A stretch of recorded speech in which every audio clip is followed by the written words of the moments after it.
पवन कुमार नाम हुआ। तो सर हमारे कुछ क्वेश्चंस थे जैसे रिलेटेड टू, तो इसमें जैसे कि कितने तरह के यार्न मंगाते हैं आप लोग? कॉटन ही होता है, उसमें कॉन्ट धागे का मतलब साइज होता है, पतला मोटा 4-5 तरह का धागा आता है। अच्छे से बता सकते हैं, अच्छे से एक्सप्लेन कर सकते हैं उसको? जैसे 14 नंबर कॉन्ट आता है, 20 नंबर कॉन्ट आता है, 10 नंबर कॉन्ट आता है, 30 नंबर कॉन्ट आता है, 26 नंबर कॉन्ट आता है। ये कॉटन धागा होता है। कॉटन प्योर कॉटन ये धागा नहीं होता है, ये रिसाइकलिंग धागा होता है। इसमें 40% पॉलिस्टर मिक्स होता है। और ये एस्टिमेट कैसे लगाते हैं कि कितना स्टॉक रखना है कि बेचना है, कितना स्टॉक रखना है अपने पास? स्टॉक रखने का कोई ये पैमाना नहीं होता है, वो बिक्री के पर निर्भर करता है। बिक्री चला तो स्टॉक खाली हो गया, बिक्री नहीं चल रहा है तो स्टॉक होते जा रहा है, क्योंकि प्रोडक्शन रोकने का चीज़ नहीं है। प्रोडक्शन कंटिन्यू चलते रहता है। बिक्री में माल निकलते रहा तो स्टॉक खाली हुआ, नहीं तो स्टॉक फिर जमा होते रहता है। कभी लॉस भी होता है? हाँ, होता है। कैसे लॉस कैसे होता है? जैसे अभी धागे का रेट बढ़ रहा है, तो ये युद्ध शुरू हुआ है 2-3 देशों में, जिसकी वजह से पेट्रोलियम में दाम बढ़ने की वजह से धागे का रेट अच्छा खासा है। धागा का रेट, कलर का रेट, मशीन पार्ट्स का रेट, ये सब बढ़ रहा है। जिस हिसाब से रेट बढ़ा है उस हिसाब से कपड़े में रेट नहीं बढ़ा है, तो ये लॉस जा रहा है। जब कभी अगर महंगे धागे का हम कपड़ा बना रहे हैं और अचानक धागे का रेट नीचे आ गया, उस समय रेट तुरंत कपड़े का रेट तुरंत नीचे चला आता है, तो महंगे धागा का कपड़ा बना और ये बिका वो सस्ता में, उस समय भी लॉस होता है।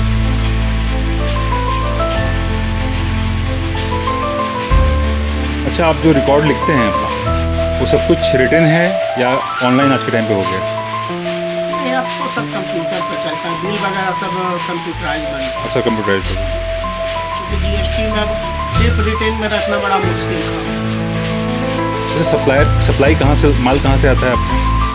अच्छा, रॉ मटेरियल। हाँ, रॉ मटेरियल हम लोग तो यहीं से खरीदते हैं। अच्छा, लेकिन ये रॉ मटेरियल आता है यहाँ पानीपत से, लुधियाना से, और इस तरफ साउथ में करूर हो गया, और भी कई जगह है साउथ में जहाँ से ये कच्चा धागा आता है यार, जिसको हम लोग यहाँ पे अब तो धागा भी डांग ही कलर आने लगा है जी।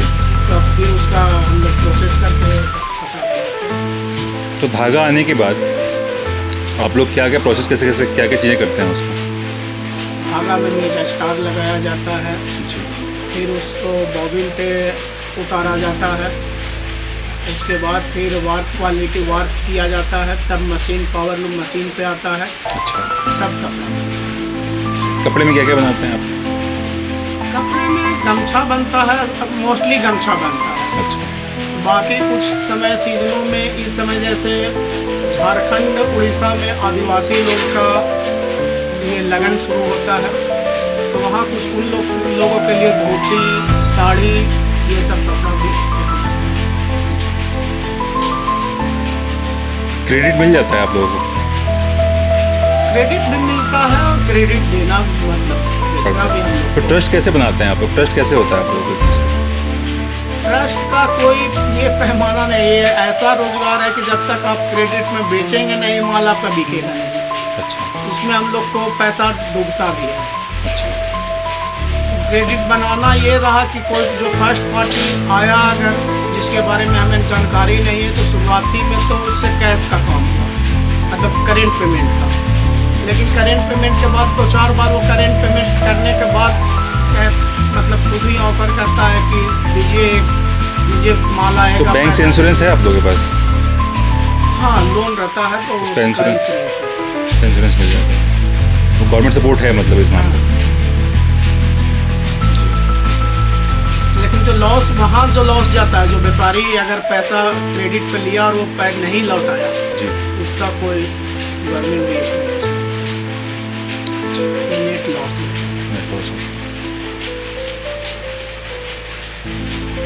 आपके बिजनेस में कौन कौन काम करता है? आपके फैमिली से लोग काम करते हैं या बाहर से आप हायर किए? फैमिली का भी लोग लगे रहते हैं और बाहर से भी लोग आते हैं काम करने के लिए। इसी लोकेलिटी में जिसके घर में काम नहीं है, जी जी वो लोगों के यहाँ जिसके यहाँ काम है वहाँ जाकर काम करते हैं। जी जी। तो उन लोगों को फैमिली में जैसे ट्रेडिशन किस तरह का है? बचपन से सिखाया जाता है कि भाई ये सब काम ये देखते देखते खुद सीख जाता है वो?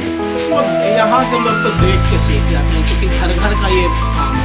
जी जी तो कह लीजिए कि ये पैदा ही हम लोग इसी में हुए हैं, तो ये सीखना नहीं पड़ता है कहीं जाके, देखते देखते ही। अच्छा, पिछला 20 साल में कैसे चेंज हुआ है आपका बिजनेस, इसके बारे में बता सकते हैं?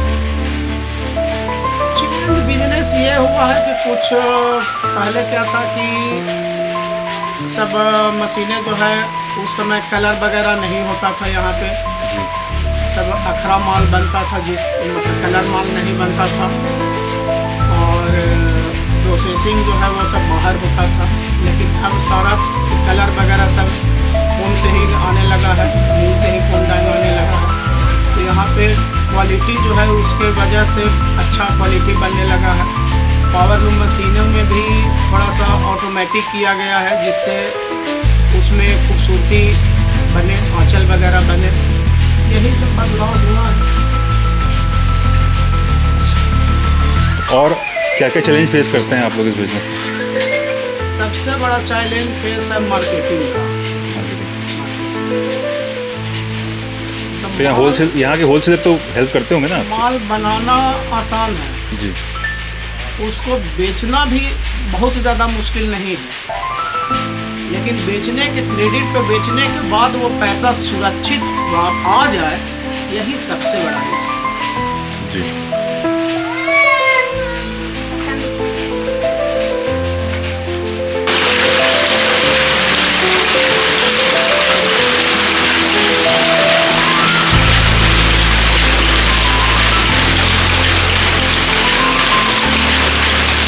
फोन आता है, फोन को पहले हम लोग ऊपर बदलते हैं मशीन पे, उसके बाद उस पर बेज स्टार चढ़ाया जाता है, जिससे ताकत धागे में कुछ ताकत बने।